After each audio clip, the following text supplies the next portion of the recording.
Hello everyone, my name is Lowko and welcome to a best of 3 series of StarCraft 2. Now what I've got for you today is a Protoss versus Terran between two channel favorites. We're in the bottom right hand corner. We have the world champion of StarCraft 2 playing with the red Protoss probes. We're looking at none other than Clem's main Nexus. Clem's been playing quite a bit of Protoss as of late. Supposedly his Protoss is like 6.7, 6.8k MMR. Which is the absolute highest ranks on the StarCraft 2 ladder. So we'll have to see how well he does. His opponent, though, in this particular series, playing under the nickname of Salsa Tequila. This is none other than uThermal. So let's find out. We find ourselves in game number 1 on a map called Starchild. Obviously, uThermal has been doing a lot of challenges where... I don't know why he's playing under this username, by the way, but he's been doing a lot of challenges where...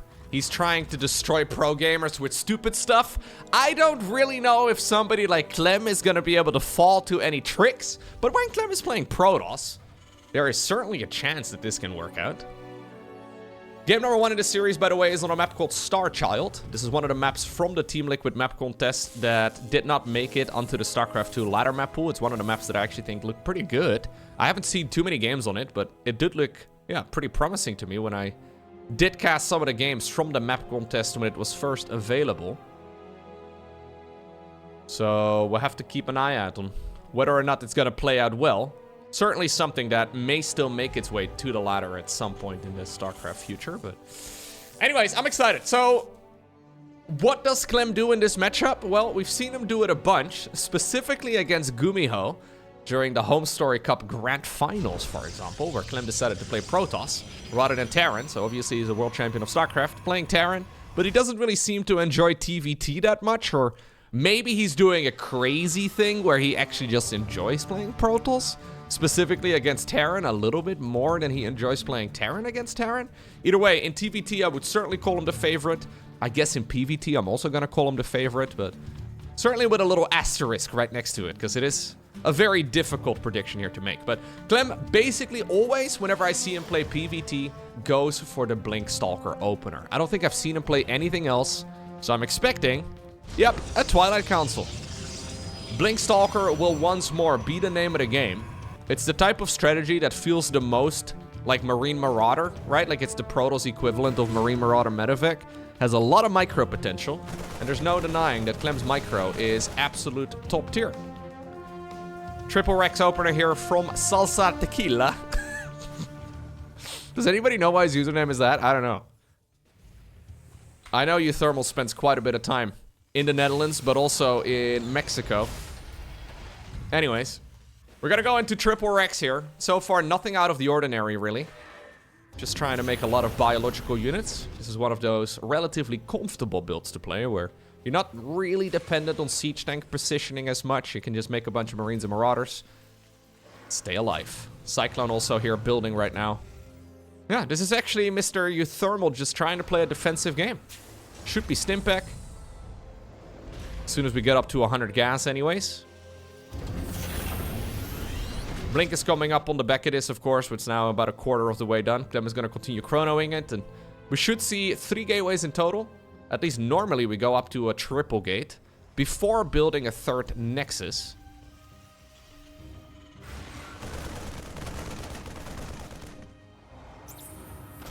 I know uThermal has always had interesting usernames though. When he first joined Liquid, so I remember him playing on the ladder with the good old uThermal username, but when he first joined Team Liquid, I know there was a problem with the character limit where he couldn't fit Liquid uThermal. There just weren't enough characters in StarCraft 2's username thing when you want to try and fill that out. It just didn't fit. So he had to change his username to Liquid Thermi. And ever since then, it's been a bit of a meme. every time I see him play now. He's playing under a different idea. I don't really know if this one's gonna stick. I highly doubt it. This seems like a temporary username if I've ever seen one. I guess it also doesn't help that every pro gamer plays under like 17 different IDs. So you can just kind of, change whatever you like. It's going to be 5 gateways right now. 5 gateways here from Clem together with a robo facility. There is a 3rd Nexus on the back of this, but this is going to be Mass Stalker. Mass Stalker, at least for now. Charge slots will be coming on the back of this, but this is Clem becoming the gateway man. I was actually very impressed. Like, obviously, we can all predict him to have really good Stalker control. Little things like that don't look too impressive. Mostly because we sort of come to expect it after seeing all those Max Packs games. But one thing that I really liked from Clem, going up against Terran at Home Story Cup with his Protoss, was the way that he was controlling his Colossi. I think his transition towards Robo Facility play was really strong. Like, impressively strong. Generally speaking, we just sort of see the Robo units die because they're not microed that well. And Clem made it look like, yeah, that was a skill issue. Like, he was keeping his Colossi alive for such a long time. Using their lasers and their maximum range and a couple of force fields to try and keep the ball rolling. He's already looking to go in, to a pylon over here and maybe a fourth Nexus up there eventually. But... okay. This is mostly just him buying a lot of time, though. Not an easy setup to break. Double bunker here is not really breakable. It'll be up to uThermal to decide when he moves out. And now that he's got 2 Metavex... ooh, Clem, did he seize it? But did he see it? Yeah. Yeah, no. Clem might be a human after all. If he was an artificial intelligence, he would have spotted that. He had about maybe a 20th of a second to see that on the minimap. He did send a Stalker in that direction, but just a split second too late. And because of that, I believe that this Medevac drop has been unscouted. We did see uThermal boost the Medevac, so he knows that technically he's been spotted. So he's taken a little bit of a gamble, but it turns out to be the right gamble.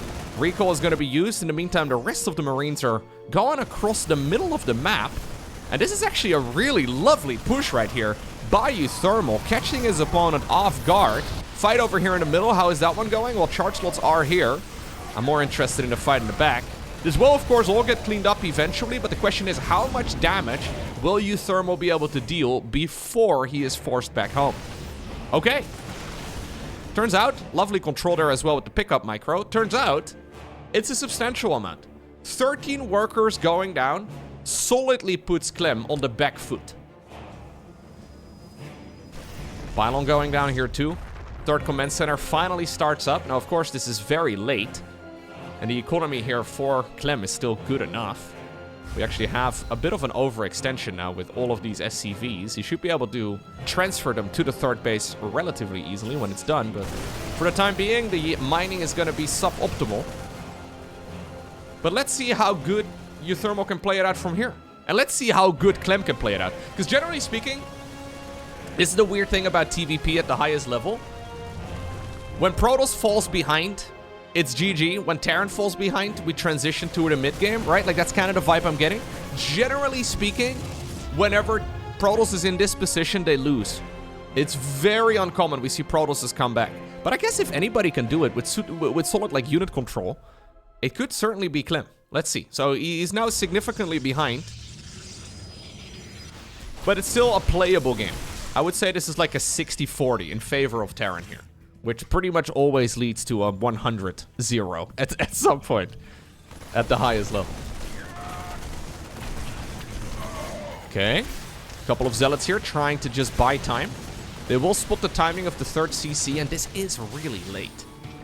Fourth Nexus starts up in the meantime on the other side. +2 is about halfway done. Robo Bay is coming up, so Clem is going to go into what seems to be Colossi. For now, though, he's mostly just staying alive with this army right over here. Keep in mind that the energy recharge ability is really neat. I think it's very strong in the hands of a good player. It's one of those abilities that the very best players in the world will benefit from quite a bit more than the shield battery overcharge. Whereas the... yeah, I think if you're like a ladder hero, maybe that ability is not quite as useful against Terran in particular. Let's see what we can do though, Clem. These are scary attacks. uThermal's micro and his macro, they are on point.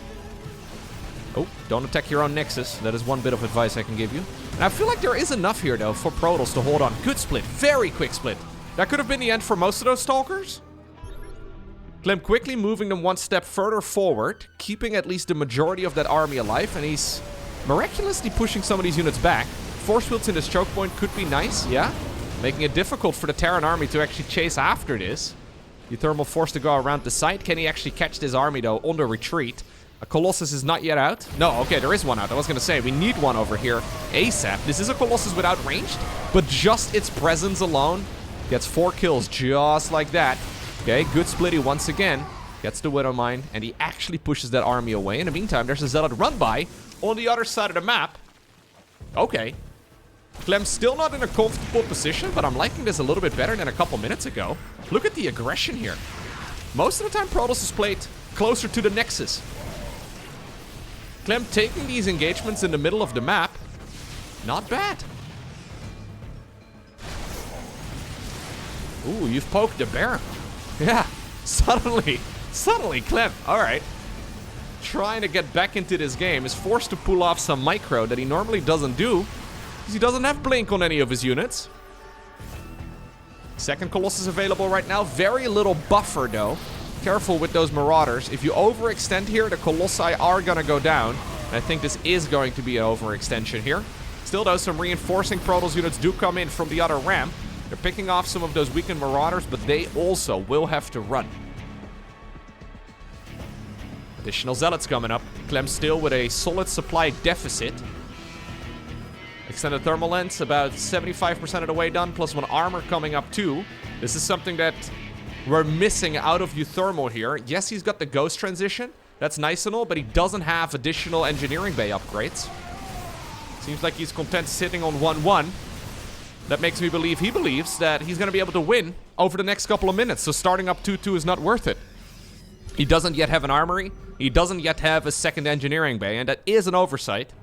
Clem is continuously upgrading. There's +3 coming up for the ground units, and it really is going to make his units hit significantly harder. This is, though, what uThermal has been looking for. He wants to try and create a chokehold in one of those bases and reduce that Protoss economy. Another Colossus coming to the front. Is there enough right now for Clem to actually defend against this? Oh, Marauders once again breaking through. Colossi being microed backwards. There's one Viking up in the air trying to reduce the HP and slowly chip away. Marines and Marauders are starting to break through all of this. Zealot warp in the natural expansion, trying to keep this army at bay.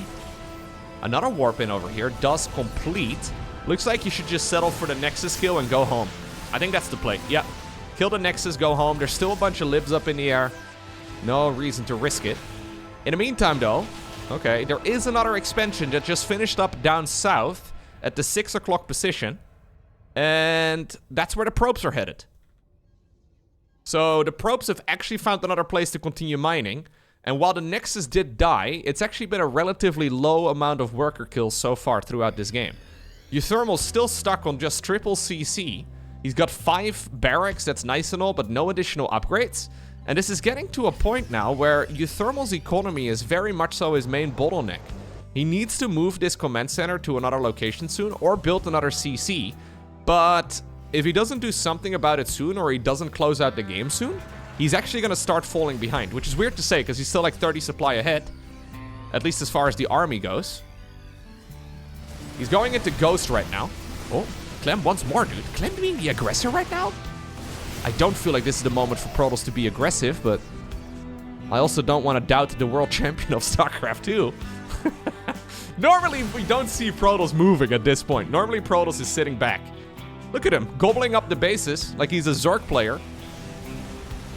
Dark Templar? Okay, apparently we've smashed our piggy bank. Clem is actually playing this like he's not just about to run out. Prism coming up. +3 is gonna finish. I think uThermal is essentially going for the classic try to max out and push with all the units type of attack. I think that's the gameplay move right now for the Dutch Terran. Liberator gets sniped. Zealots charge in. Force to kite this backwards. Some decent EMPs. Not enough buffer anymore here for Clem, who doesn't have a prism nearby, by the way. Yeah, it just spawned out of the robo facility. Okay, gets a couple of these units. Vikings up in the air, not in big enough numbers to really be much of a hassle. Good micro there on the Stalkers, blinks them back. Snipes one of the Vikings, though. Okay, good hit. There's another Widow Mine over here, but that's not where that prism is headed. Still an advantage, though. Still an advantage right here for uThermal. Disruptor's coming up, too. A couple of Zealots trying to run by. Prism all the way up north. Clem decides to move into this choke point. He does not want to be set up, though, in that concave. Decides to back off, trying to avoid the sandwiching here of the Terran army. Supply-wise, Clem has managed to bring this game up to an even state. Economically speaking, he is certainly ahead at this point. Upgrade-wise, he's also certainly ahead at this point. I think Clem's actually doing this. I'm a little afraid that he's overextending. But I mean, I've been saying that for the last 5 minutes, and he keeps on having decent engagements. Maybe more so than decent. 4th Command Center, by the way, is eventually finishing up, but it certainly wasn't the original game plan here for uThermal. He was planning on having this game won by now, and it looked like it about 7 times over that this game was indeed won. But we're not there now. Disruptors. Has he seen them? I don't think he has. Well, now he's going to be able to micro against them. Okay, good control there by uThermal, who's one of the very best micro Terrans. At least back in the day, he used to be an absolute micro god. And he still certainly has that. GG. Wow. So Clem fell substantially behind in this game, to the point where we normally see Protoss players just sort of fizzle out. But he brings it back. Not by sitting back, but by being the aggressor. Next up, we find ourselves on Amygdala.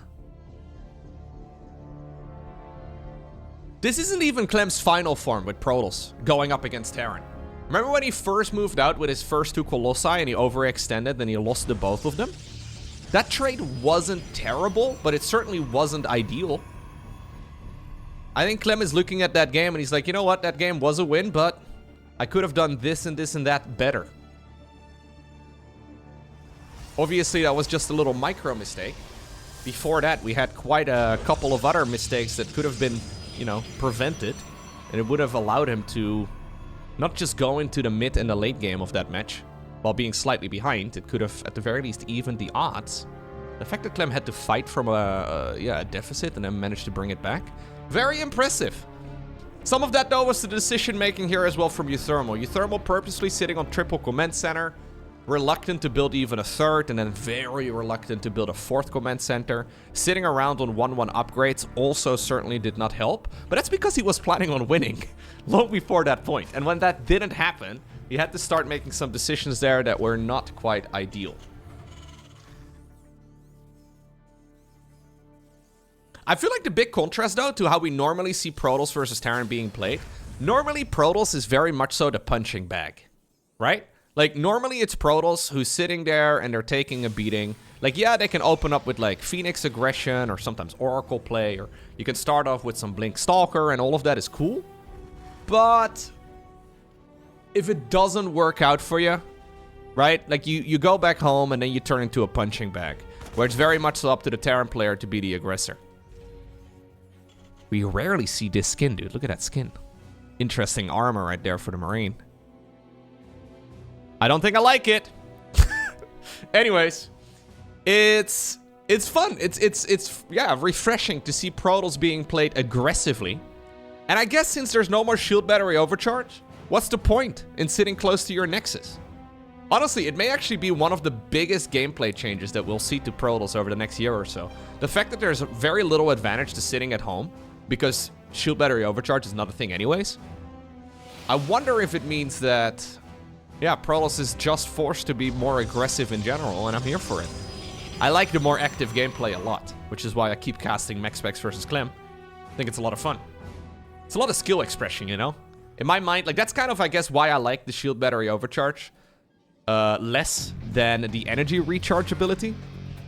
You can show a lot more skill expression with the energy recharge. Like, maybe it needs an adjustment at some point in the future, like maybe it's not good enough, maybe it's too good, I don't know. In my mind, it's much better than shield battery overcharge, but at the very least, there's a lot more skill expression with that ability.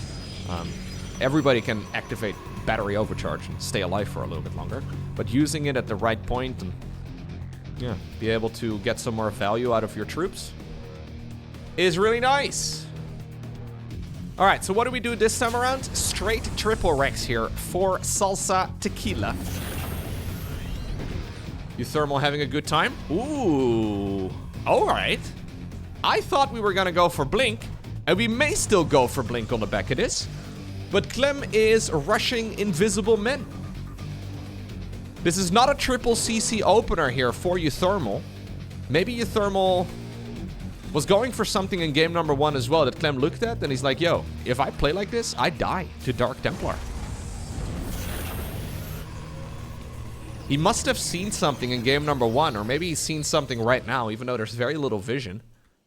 But he must have spotted some sort of weakness here in uThermal setup.